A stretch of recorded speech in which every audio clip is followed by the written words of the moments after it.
Hello everybody, welcome back. Today as well we have got you another video. In this video I'll show you how you can unlink WhatsApp from other phone. But before that, please do make sure to like our video, subscribe our channel, and yes, without any further delay, let's get into it.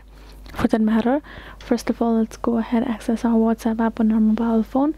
So you can see we have simply accessed our account, and in case if this particular account is active in another phone of yours, then if you would like to simply disconnect it from this phone of yours, first thing you can of course go to your settings section.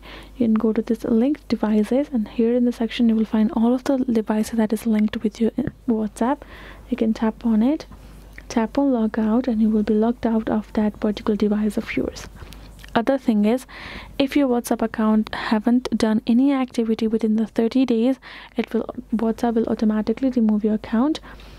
Other thing is that you can simply again go to your section of account, and here in the section you can simply request to change your number of your WhatsApp. So the previous device that has your previous number logged in with your previous number will be logged out, and your WhatsApp will be transferred to your new number. That easily you can do that as well.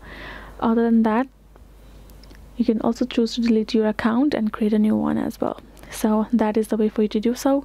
Hope this video was helpful to you all. Thank you so much for watching, and yes, I'll see you guys in our next video.